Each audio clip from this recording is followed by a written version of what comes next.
봄빛 속에 떠난 사람, 봄빛 맞으며 돌아왔네. 그때 그날에 웃으면서 헤어졌는데, 오늘 이 시간 너무나 아쉬워. 서로가 울면서 창밖을 보네.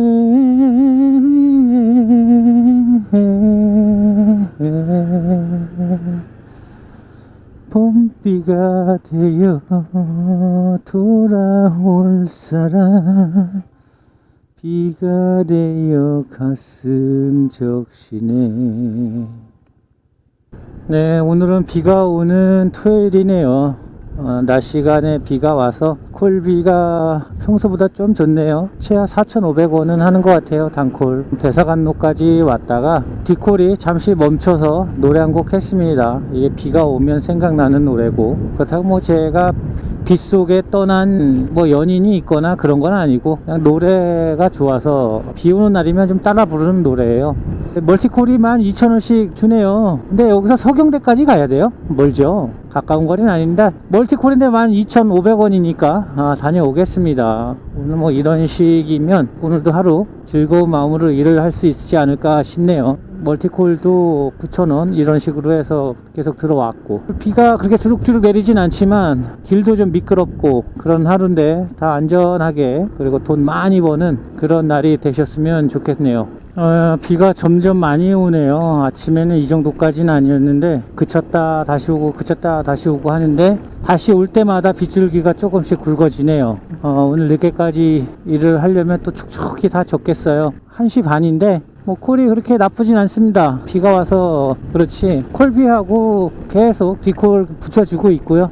좋습니다. 지금 5,000원대까지 올라간 것 같아요. 기본 요금이. 비가 많이 오면 올수록 수수료는 올라가고, 그 대신 그만큼 위험하니까 너무 수수료에 목매서 빨리 달리다 보면 사고 나니까 그래도 적당히 수수료도 챙겨야 되겠지만 안전운전 하시는 거, 그게 제일 중요한 것 같아요. 오늘은 뉴스를 보니까 우회전 일시정지에 대한 교통법규에 대해서 YTN에서 얘기를 하더라고요. 그게 시행된 지 1년이 됐는데 아직도 그걸 정확히 지키는 차들이 뭐 10% 내외로 극히 적고, 사람들도 이걸 서야 되는지 가야 되는지 아리까리하다, 이런 뉴스를 YTN에서 하는 걸 봤어요. 경찰청에서도 봤을 거고요. 다 봤을 텐데 차량들이 지키지 않는 그런 영상들을 찍어서 기자들이 영상을 보도했더라고요. 그래서 아마도 경찰서에서는 그 우회전에 대해서 이런 보도가 나왔으니까 또 지시가 내려올 거예요. 분명히 야야 단속해라, 이거 안 되겠다,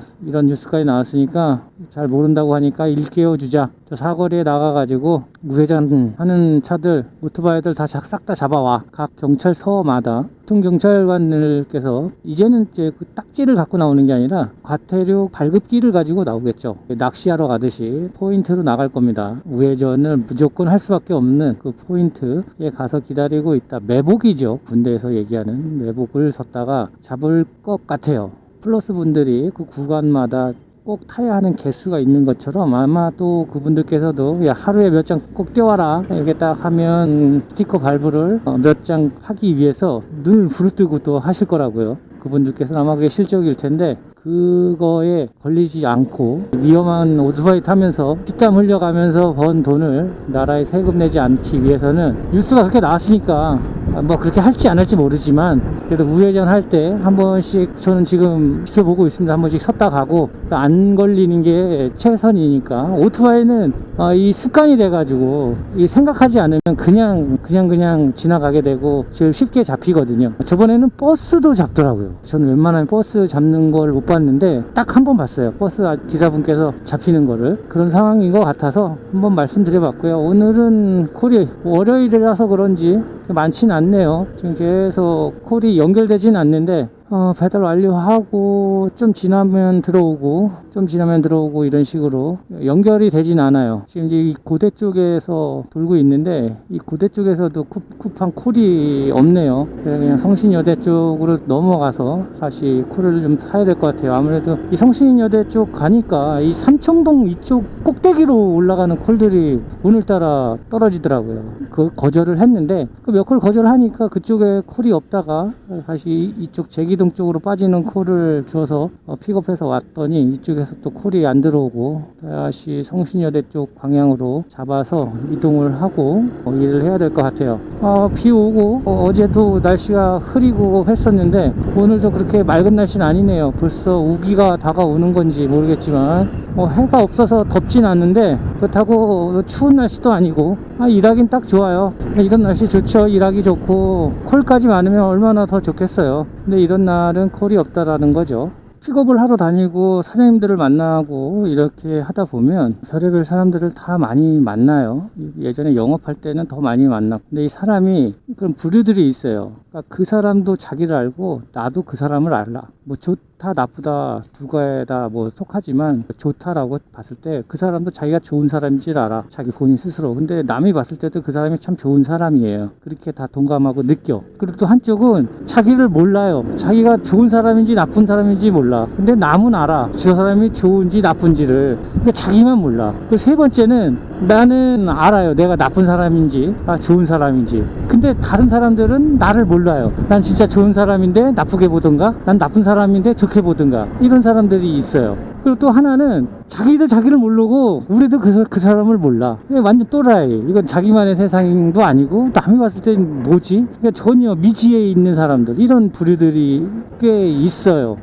만나보면 그런 느낌들을 느낄 때가 있는데 가게 사장님들이 그러신 분들이 있더라고요. 그러니까 제가 뭐 치킨집을 거기 갔을 때 사장님이 되게 좋아요. 되게 싹싹하시고 뭐 되게 친절하시고 그래서 이 사장님이 너무 좋다. 헬멧 벗고 하면은 제가 거기를 픽업 가는지를 몰라요. 우리는 손님이 되는 거죠. 제가 그 집에 픽업을 하러 갔어요. 저녁에 거기에 일하시는 분들이 외국 근로자분들이에요. 여성분들인데 베트남인가 이쪽에서 오신 것 같아요. 일을 하시는데 픽업을 하러 갔어도 제가 거기에 있는 거잖아요. 그런데 내가 그 치킨집에 가서 치킨을 먹었을 때 손님으로서 그 사장님을 봤을 때하고 그분이 거기에 종업원 일하시는 분들한테 대하는 그 태도가 완전 다른 거예요. 그러니까 그 홀에 손님이 없으니까 이제 배달로만 이제 하고 있는 그런 상황이니까. 그런데 그 분들한테 하는 그 태도가 이거 내가 뭔가 좀 잘못 봤구나 이런 느낌을 받는 가게가 하나 있어요. 치킨집인데 내가 그걸 말할 수는 없고 하여튼 그 사장님이 그래요. 그래서 사람은 진짜 알다가도 모르겠다. 사람의 마음은 정말 모르겠다. 이런 느낌을 받았어요.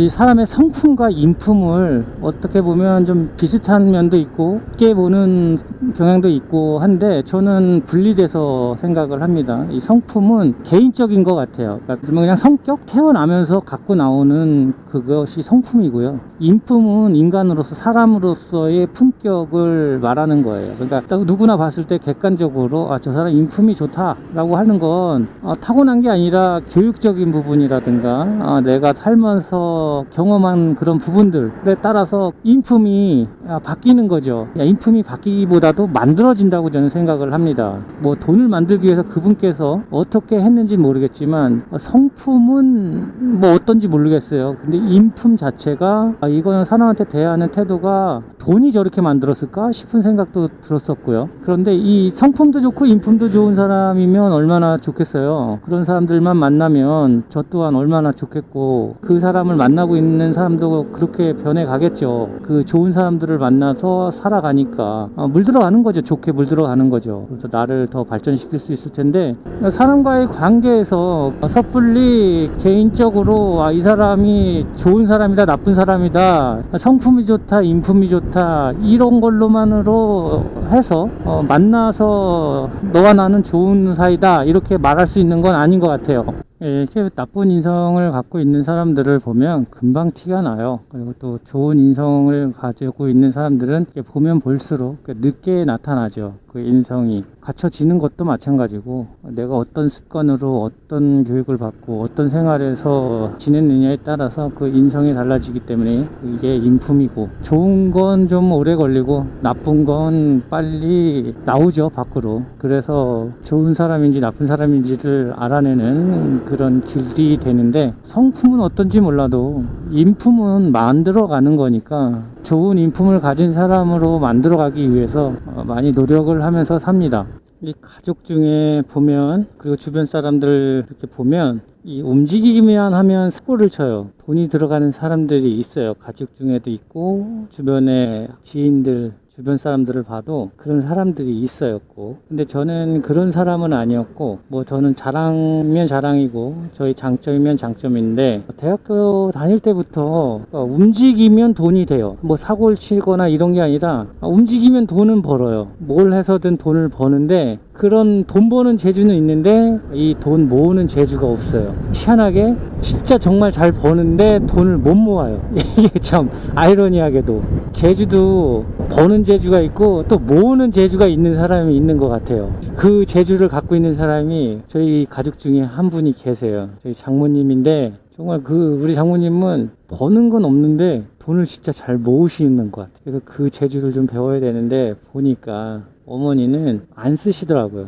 버는 거보다 덜 쓰시던 거예요. 그러다 보니까 돈이 모여지는 거고, 우리는 돈은 잘 버는데 그만큼 또 잘 써요. 그러니까 돈을 못 모으더라고. 경제적으로 봤을 때는 돈이 계속 벌고 쓰고 돌아야지 우리 경기가 살고 경제가 사는 건데, 우린 너무 써. 우리 가족들은 너무 쓰는 거죠, 지금. 그래서 어머니 입장에서는, 그러니까 돈을 모으는 재주를 가지고 계신 어머니 입장에서는 이해가 안 될 수도 있어요. 또 우리는 우리 나름대로 돈을 모으시는 재주를 가지고 있는 분들을 보면, 아니 어떻게 그렇게 살아? 라고 할 수도 있고, 이게 보면 정말 장단점이 다 있긴 한데, 이 집 와서는 어머니의 재주를 좀 배웠으면 좋겠어요. 이제 버는 재주는 솔직히 뭐 투자를 해서 벌 수도 있고, 진짜 잘 버는 건 내가 안 움직여도 돈이 움직여서 나에게 경제적 자유를 주는 게 진짜 잘 버는 건데, 뭐 그렇지 않으니까, 뭐 제가 움직이기만 하면 뭐 사고를 치는 게 아니라 돈을 버니까, 그러니까 저는 하루에도 계속 움직이려고 해요. 뭔가를 하면 돈이 되니까. 근데 뭐 그 돈을 못 모았다고 해서 제가 후회를 하거나 이런 건 아니지만, 어떨 때는 아닌 척하고 살 때도 많죠. 돈 버는 일이 쉽지는 않은데 안 힘든 척 하면서 살고, 그러니까 돈을 잘 번다고 해서 우울증이 안 생기고, 돈이 없다고 해서 우울증이 생기고 하는 건 아닌 것 같아요. 그러니까 우울증은 그냥 하나의 감기인 거고, 돈과는 그렇게 뭐 큰 영향은 없는 것 같아요. 물론 있을 수도 있는데, 일을 하다 보면 가장으로서, 남편으로서, 아빠로서 그냥 사는 게 아니라 척 하면서 사는 때가 꽤 종종 많아요. 안 힘든 척, 그리고 슬프지 않은 척, 배 안 고픈 척 이러면서 척척하고 살죠. 이런 척 저런 척. 픽업하러 가면 반가운 척, 고마운 척 하면서 일을 하고, 그렇게 사회 구성원으로서 살아가는데, 우리가 척하고 산다는 걸 되게 부정적으로만 생각할 때가 많아요. 그럴듯하게 꾸며진 뭐 거짓된 태도나 모양, 이런 뜻으로서의 그 거짓이라는 것 때문에 좋은 것보다는 좀 나쁜 부정적인 뉘앙스로 받아들이는 게 많은데, 눈치하고 척하고 만나면 그렇지 않을 때도 꽤 있어요. 예전에 그런 어렸을 때의 시절에 그런 경험이 있고 하긴 한데, 성인이 돼서도 그 척하면서 산다는 게 어쩔 때는 큰 충격을 완화시켜주는 쿠션 역할을 할 때도 꽤 있어요. 어떤 부탁을 받았는데 거절을 했음에도 불구하고 계속 누군가가 부탁을 해온다 그러면 뭐 바쁜 척도 할 수 있고, 모르는 곳에 가서 한 번도 본 적 없지만 같은 국적을 가진 그런 사람으로서의 아는 것처럼 그렇게 척해주는 사람들도 있고. 네, 오늘은 화요일입니다. 날씨가 화창한 화요일. 근데 정말 화가 날 정도로 콜이 없었던 아침입니다. 중랑구 쪽에서 아침 9시에 시작을 했는데 일이 너무 없었어요. 지금 11시까지 3콜 타고 점심 피크 들어오고 있는데요. 성신여대 쪽입니다. 확실히 이쪽이 더 나아요. 지금 중랑구, 도봉구, 노원구 이쪽 콜 없습니다. 해화동 이쪽으로 나오니까 이제 콜이 잡혔어요. 지금 시간은 11시 몇 분이야 지금. 11시 15분 됐네요. 5,200원짜리 멀티콜을 잡았고요. 지금 이 멀티콜 한 번 잡은 게 아침 9시부터 11시까지 2시간 동안 탈 콜비보다 크게 적지 않아요. 오늘 콜을 너무 못한 거죠. 지금 9시부터 11시까지. 그래서 이쪽으로 그냥 넘어와야겠다 하고 다시 넘어왔는데 오는 동안에도 콜이 안 잡혔어요. 그리고 고대 쪽 오면 잡히겠거니 했는데 성신여대까지 넘어와서 한성대 쪽 가기 전에 콜이 잡혀서 타고 있습니다. 완료를 치자마자 뒷콜이 붙었습니다. 또 멀티콜이고요. 5,700원이에요. 요번에도 정릉시장에서 픽업을 해서 국민대 쪽 갔다가 다시 거꾸로 내려오는 그런 멀티콜인데, 중랑구 쪽에 제가 뭐 아지트를 봐야 그냥 허접하긴 하지만 그래서 저만의 공간이 있기 때문에 거기서 있으려고 하다 보니까 가게 되는 것이고, 근데 거기는 이 점심시간에도 켜놓고 있어도 전혀 그렇게 콜이 많이 안 들어오는데, 그래도 이쪽은 주니까 뭐 멀긴 해도 5,400원, 5,700원 이런 식으로 4,000원대의 멀티콜이 아니고 들어오니까 타다 보면 1시간에 콜 받는 건 3콜 정도 되는데, 콜 개수로 보면 뭐 5콜 탈 때도 있고 4콜 탈 때도 있고 그래요. 시급은 콜 대비 그렇게 늘어나진 않는데 어쨌든 미션이 걸려 있기 때문에 미션 개수를 채우면 콜비를 어느 정도 보상 받으니까 이제 타려고 하는 거죠. 전 멀티콜 4,000원대 콜은 안 받는데 여기는 그래도 5,000원대로 계속 넘겨서 주니까 콜을 받아서 갑니다. 근데 키로수는 좀 많고요. 그건 하루 이틀 된 일은 아니에요. 원래부터 이렇게 일반 쿠팡은 멀게 가고 있었기 때문에 그게 큰 문제가 안 돼요. 뭐 이제는 적응한 거죠. 그게 습관이 된 거고, 그 쿠팡도 이제 아는 거죠. 일반 쿠팡은 이렇게 장거리 가니까 너희들이 알아서 타라, 그래 잘 타고 있구나 이렇게 알고 있는데, 하여튼 저희 또한 멀다라는 걸 이제 인식하고 타기 때문에 예전처럼 막 열받고 하진 않아요. 콜비가 그래도 4,000원대 멀티콜은 주지 말자, 그리고 단콜 3,000원은 주지 말자, 이런 생각을 하면서 타는 거죠. 네, 지금 5,000원대 콜을 주는데 이 콜마저도 안 잡고 안 타면 하루에 수입을 낼 수가 없어요. 그래서 제가 15시간을 타서 20만원을 벌고 하는데, 그 시간이 그 15시간에 비해서 적게 버는 돈일 수도 있어요. 다른 일을 하면 더 많이 벌 수도 있고, 말씀을 드리자면 혼자는 먹고 살 수 있어요. 배달만 해서. 그런데 가정이 있고 애들 교육비 들어가고 또 거기에 대출까지 있고 하다 보면 이제는 배달 시장에서 배달만 해서 먹고 살기에는 힘들어요. 그건 사실이에요. 쿠팡이츠 일반 배달은 쿠팡이츠 퀵이에요. 그러니까 퀵 배달하고 별 그렇게 큰 차이가 없어요. 음식을 가지고 멀리 하는 거기 때문에 거의 전 퀵이라고 봅니다. 쿠팡이츠 퀵. 일반 배달로 해서 계속 수입을 내기에는 힘들다는 얘기예요. 혼자 빚 없고 생활비 대고 하면 적금도 넣고 하면서 할 정도의 수준은 돼요. 그런데 가족 있고 빚 있고 대출 있고 뭐 하다 보면 힘들다는 거죠. 그래서 다른 일들을 같이 겸해서 해야 되는데, 그 다른 일들이 없을 때 쿠팡이츠 배달을 함으로써 그 시간 동안 내가 안 움직이면 돈이 들어오질 않으니까, 움직여야 돈이 들어오니까 오토바이 타고 할 줄 알면 배달을 하셔도 좋을 것 같다 라고 저는 생각을 해요. 뭐 옛날 코로나처럼 뛰어가지고 한 달에 1,000만원 벌고 할 수 있는 그런 상황은 아니고, 그래도 내가 한 만큼의 또 대가는 돌아오니까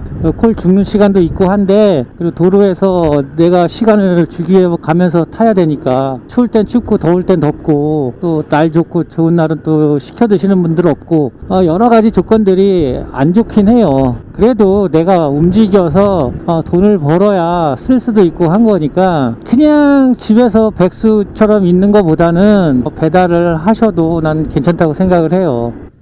이거 지금 정릉시장에서 한성대 가는 콜을 가지고 갔는데요. 정릉시장도 막 빠져나왔는데 뒷콜이 들어왔어요. 이런 건 좀 잘 봐야 되는데, 보니까 성복동 그 꼭대기네요, 거의. 아이고, 근데 뭐 받았으니까 가야죠. 잘 보고 받았어야 되는데 어쨌든 제 파이 안에 들어가는 곳이에요. 그냥 멀긴 해도 5,000원대예요. 단콜인데 그러니까 안 빠지고 있는 콜이신 거죠. 이게 가면 100% 나와 있었을 텐데 일단 한성대까지 가서 주고 나서 일단 갔다가 오도록 하겠습니다. 근데 이쪽에 오니까 콜이 이런 콜이라도 들어오니까 일할 맛이 좀 나는 거예요. 점심 피크인데도 불구하고 콜도 안 들어오지 이러면 맥 빠지고 힘들어요. 또 이제 저녁 때만 기다려지는 거죠. 계속 저녁엔 좋으려나. 그래도 지금 점심 피크로 들어와서는 계속 주고 있어요. 디콜이 안 멈추고 계속 연결해서 타고 있으니까 뭐 괜찮네요.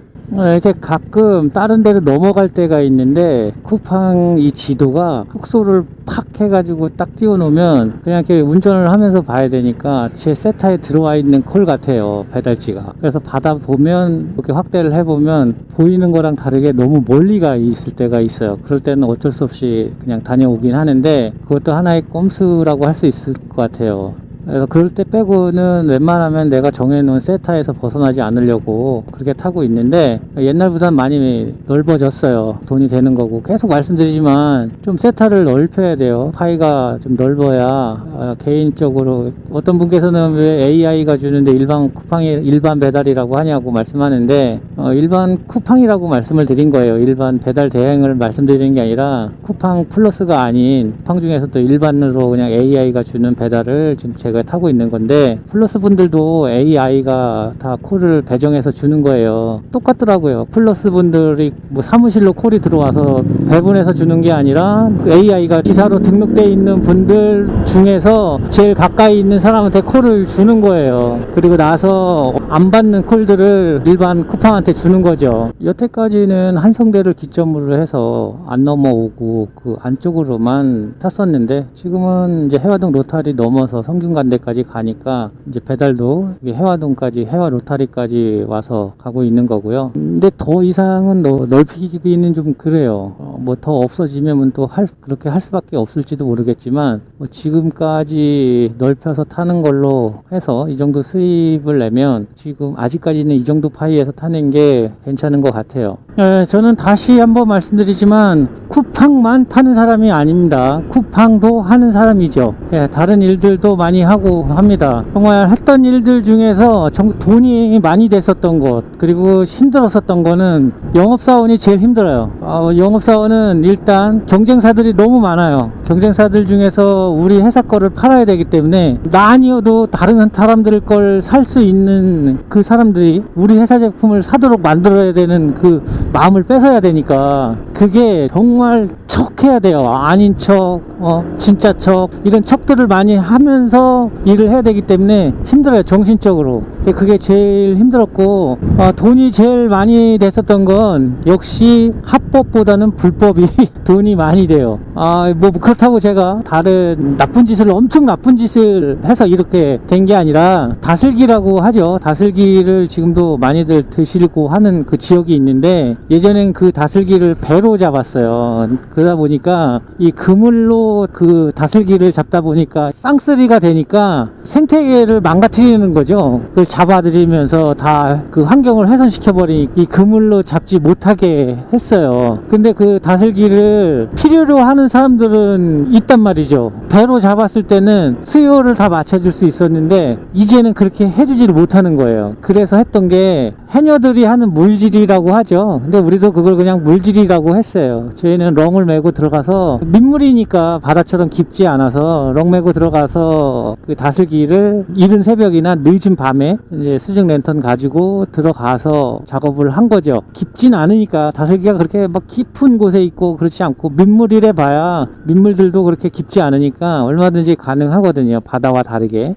그렇게 작업만 해놓으면 그냥 팔로가 생기는 거예요. 수요가 있으니까. 다슬기를 잡는 그 물질도 했었는데 대놓고 할 수 있는 게 아니라 숨어서 해야 되는 그런 스릴이 있고 해놓으면 또 돈이 되고 그냥 고무보트를 띄워놓고 한단 말이에요. 환경단체에서 그걸 잡을 때도 있는데 와서 보면 실려 있는 게 없어요. 다들 안에서 물속에서 작업을 해서 물 밖으로 가생이로 빼내고, 아니면 올라올 때는 아예 그냥 그물망을 묻어놓고 올라오면 없어요. 증거물이 없으니까. 그렇다고 해경이 와가지고 거기를 수색하느냐, 그것도 아니니까 의심은 되는데 물증이 없다는 거죠. 이런 상황도 있고 한데, 그런 일도 해봤어요. 근데 그게 돈은 돼요. 그런 일들이 돈 되고, 대신 또 위험하기도 마찬가지고, 그 일이. 뻘밭이나 이렇게 이런 곳에 다리바를 세울 때 거기에 스크류를 돌려서 전봇대 같은, 이 전봇대가 아니라 전봇대보다 더 두꺼운 이런 파이프 같은 걸 심어 놓고 다리바를 세워요. 근데 그 포인트를 찾아서 드릴 스크류를, 대형 스크류를 갖다 대줘야 되는데, 그게 다 사람들이 들어가서 포인트를 잡아준단 말이에요. 그리고 나서 올라오면 스크류가 돌아서 그걸 땅을 파는, 근데 거기는 렁을 메고 들어가는 게 아니라 이제 위에서 공기를 컴프레셔로 밀어주는 머구리라고 해서 그걸 쓰고 들어가요. 그러니까 우주복 같은 건데, 그래서 그 머구리를 끼고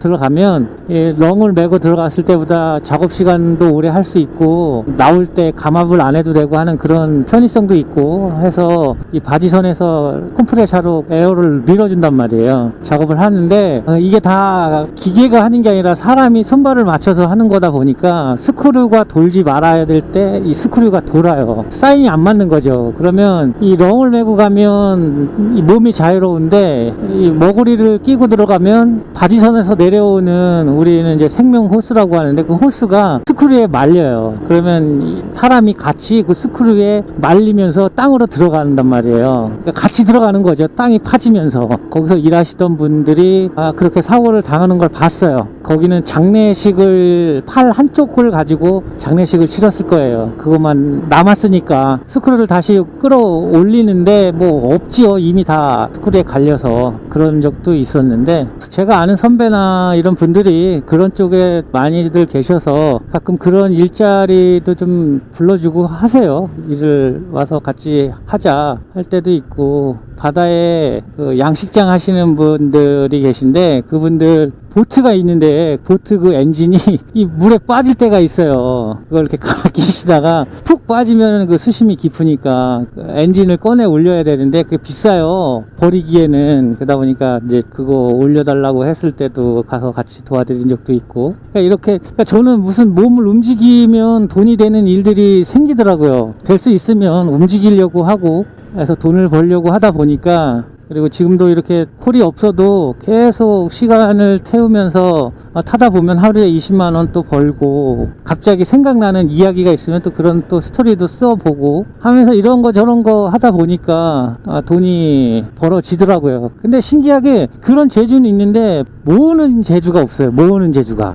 이게 참 그게 큰 재주인데, 장모님이 그 재주는 또 기가 막혀요. 돈을 모으시는 방법을.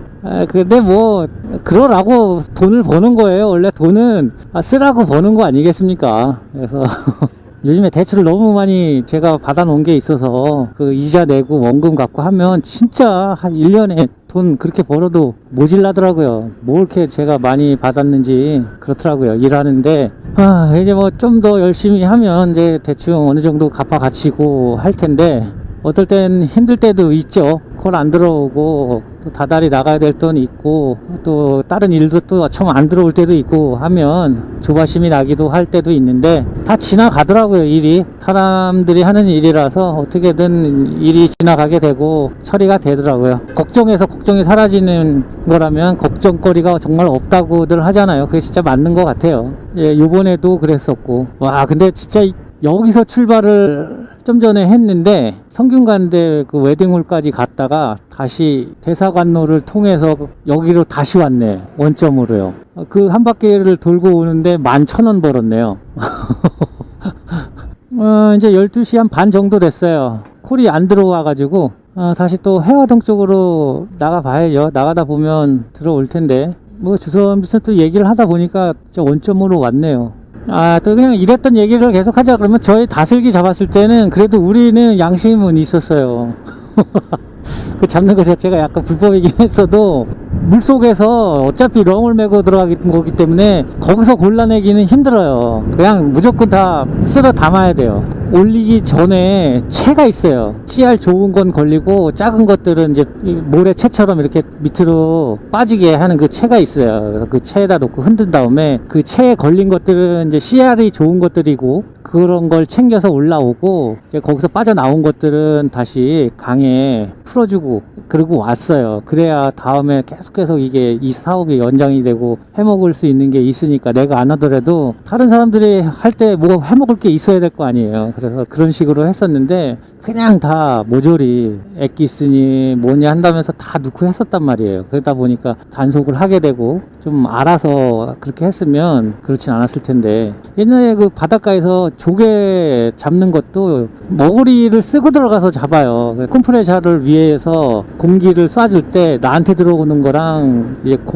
공기총처럼 생긴 거로 호스인데 공기가 나오는 거죠. 그래서 그걸로 모래 그 뻘을 에어로 쏘게 되면 뒤집어지는 거죠. 아래 위에가 이게 다 섞이면서 다른 부유물들은 먼저 가라앉는데 조개들이 맨 마지막에 이제 가라앉아요. 그럼 뒤에 오면서 그걸 가만히 담는 거죠.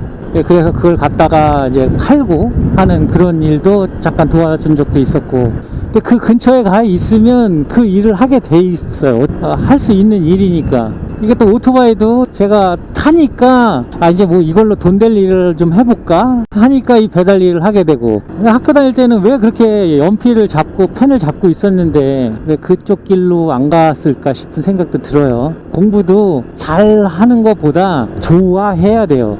공부를 진짜 좋아하지 않아도 잘 할 수 있어요. 근데 나중에 다 까먹어서 그렇지. 근데 신기하게 근데 또 다시 보면 대충 생각이 나요. 어렸을 때 했었던 것들은 다, 특히 몸으로 했던 것들은 더 그런 것 같아요. 이 뇌도 생각하는 것 자체도 활동이더라고요. 공부를 하고 연구하는 사람들이 에너지 소비가 의외로 많다고 하더라고요. 여기까지 왔는데 이렇게 콜이 안 들어오면 안 되는데, 그래야 1억 5천을 벌 수 있는데 지금 여기까지 왔는데 콜이 아직 안 들어오고 있네요.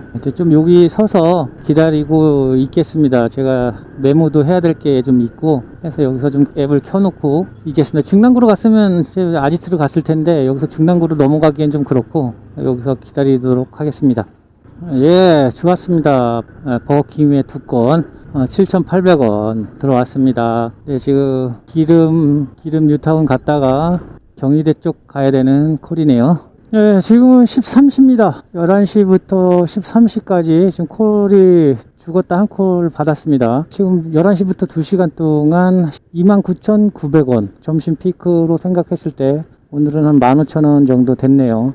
점심 피크를 1시까지로 보면 거의 맞을 것 같아요. 11시부터 1시. 그리고 이제 1시 이후에 점심을 시켜 드시는 분들도 계실 테지만 대부분 1시 전에 점심을 드시니까 이제 지금부터가 문제죠. 이제 지금부터는 또 3,000원짜리 또 뿌려질 거고 멀티콜 4,000원대짜리 콜 띄워지고 할 텐데 전 안 받는데 받으세요. 받으실 분들은 받으셔도 됩니다. 그러면 콜이 계속 연결될 수도 있어요. 근데 그 3,000원짜리랑 3,000원짜리 콜하고 멀티콜 4,000원대 콜을 안 받으면 거절해버리면 콜사를 시켜버리니까 페널티 먹지 마시고, 하실 것 같으면 뭐 좀 그렇긴 해도 이걸 받아라 받지 말아라 할 수가 없어요. 개인이 알아서 하셔야 될 부분인 거고, 연결해서 타시면 수입이 더 좋을 수도 있으니까 타실 분들은 타시고 그렇지 않으실 분들은 뭐 안 타셔도 되고, 아마 지금부터가 콜비가 좀 쌀 거예요. 여태 그래 왔으니까 뭐 또 지켜봐야죠. 지금은 2시가 됐습니다. 그새 1시간이 흘렀고요.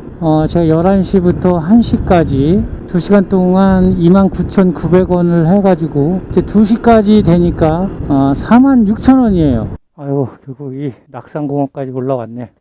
이쪽에는 오토바이로 다닐 수 있는 길이 그렇게 많지가 않아요. 낙산공원까지 보고 가네, 결국에. 한번 보실까요?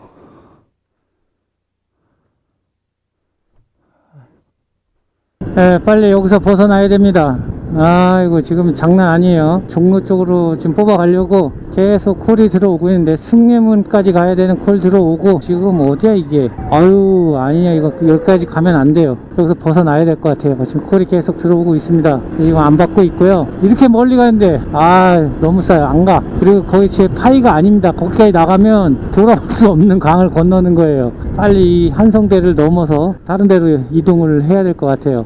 아이 이런 계속 안 받았더니 이런 참 이게 저절로 꺼져요. 이렇게 계속 거절 안 하고 안 받으면 오프가 되더라고요. 그러니까 한참 모르고 가다 보면 꺼진 상태로 가는 거예요. 지금 다시 켰습니다. 아 이 정도면 이거 페널티 세게 먹겠어요. 앱이 꺼질 정도로 한참을 또 기다려야 페널티가 풀릴 텐데 아 뭐 이렇게 가다 보면 또 미아리까지 가겠죠. 뚫지 말고 그냥 천천히 한번 가봐야겠어요. 언제 풀리나 페널티가. 네, 한성대에서 자꾸 종로 쪽으로 끌고 나가는 콜을 거절했더니 콜사를 먹고 그 페널티 때문에 한참을 이동하다가 콜을 받아서 두 콜을 배달을 했는데요. 중화역까지 와 있네요. 여기까지 온 건 아니지만 월곡동 쪽에 오는 콜이어서 왔다가 중화동 쪽으로 넘어오는데 콜이 아직 안 들어와요. 지금은 3시 50분 정도 됐네요. 딱 요맘때가 또 제가 말씀을 드렸지만 콜사가 되는 그 시간대예요. 저번에 4시 3분에 마지막 콜을 던졌는데 5시 35분에 콜을 줬던 날이 있어요. 요때 콜사가 걸리면 오랜 시간 동안 콜을 못하는 그런 날이 생기더라고요. 그러니까 지금이 딱 그 느낌이에요. 4시 반 이 정도에만이라도 주면 좋은데 어쨌든 콜이 안 들어오고 있어서 저도 저녁 채비를 해야 되니까 날도 흐려지고 있어요. 비가 오려는지 흐려지고 있고 배도 좀 고프고 해서 편의점에서 김밥하고 좀 사가지고 저번에 또 아지트에 가서 먹도록 하겠습니다. 계속 저는 앱을 켜놓을 거고요. 먹다가도 콜이 들어오면 배달을 나갈 수 있게 채비를 해놓고 이렇게 먹도록 하겠습니다. 오늘은 어쨌든 그냥 식사까지 다 마무리 될 수 있을 때까지 아예 콜이 안 들어올 것 같으면 그때까지 아예 안 들어왔으면 좋겠어요. 네, 지금 4시 45분입니다. 하늘은 왜 이렇게 흐렸나요? 뭐가 확 쏟아질 것 같은 그런 날씨고 다 먹고 다 했는데 콜만 안 들어오네요. 중랑구 쪽에서는 콜 받기가 어려울 것 같은 생각이 들어서 다시 성북구 쪽으로 넘어가려고 합니다. 동대문구하고 성북구에는 그래도 보통으로 튀는데 이쪽은 저금이에요. 넘어가다가 콜을 받아서 콜을 이어서 탈 수 있으면 좋겠고 좀 있으면 이제 저녁 시간이 되는데 오늘 비가 올 것 같긴 한데 뭐 비가 와도 일은 해야죠.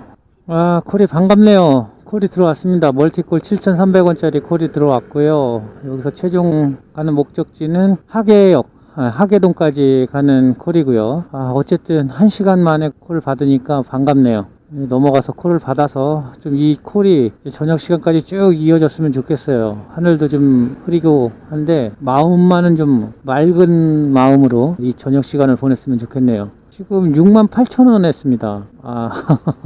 이렇게 하면 오늘 15시간을 앱을 켜놓고 있어도 20만원을 못 채울 수도 있는 거예요. 저녁 시간에 어떻게 될지 모르지만 그러면 15시간에 20만원이면 너무 적지 않냐 이런 말씀까지 하시는 분들 계신데 그럴 수 있어요. 15시간 뭐 공사장에 가서 시멘트를 지는 게 더 낫지 않냐 이렇게 말씀도 하시는데 시멘트는 아니고 제가 벽돌을 지게로 져서 날라봤거든요. 근데 그게 힘들어요. 이 배달하는 것보다 더 힘들어요. 저는 아파트는 아니었고 일반 빌라 주택 질 때 지금 나이는 아니고 한참 젊었을 때였죠. 그때 벽돌을 한번 이렇게 지게에다 치고 5층까지 오르고 내리고 했었는데 그게 쉬운 일은 아니에요. 진짜 어깨가 다 까지고 나중에는 이 어깨에 담이 오고 시퍼렇게 멍까지 들 정도로 그 지게 지는 게 쉬운 일은 아니에요. 요즘에는 거의 벽돌 같은 것도 다 사다리차 이용해서 올리지 벽돌 짐을 짓는 사람들이 없더라고요. 그렇게 뭐 아파트 공사 현장도 아파트 여기에 벽돌 짊어지고 올라가는 사람들이 어디 있겠어요? 없어요. 다 시멘트 펌프차로 와서 올리고 다 하지 옛날처럼 벽돌로 쌓아서 이렇게 하는 것도 없고 만약에 이 벽돌로 올라간다고 해도 하이탑 크레인으로 다 옮겨서 주기 때문에 거의 그게 없을걸요. 아마도 제가 좀 옛날에는 인도블록도 깔고 뭐 다 해봤죠. 배꼽이 까지도록 인도블록 벽돌도 날라보고 다 해봤는데 거푸집도 뛰러 다니고 야리끼리 많이 했었죠. 저도 이 작은 현장들은 공사기간을 일정 시간 잡아놓고 공사비를 딸 때 인건비를 많이 공사 기간을 길게 잡아서 그거에 대한 인건비까지 책정을 했기 때문에 그 공사 기간이 짧아질수록 인건비가 주니까 자기한테 들어오는 이익이 많은 거예요. 야리끼리를 많이 줬었어요. 그래서 그거 많이 따먹고 했었는데 그런 시절도 있었어요. 별의별 일을 다 해봤습니다.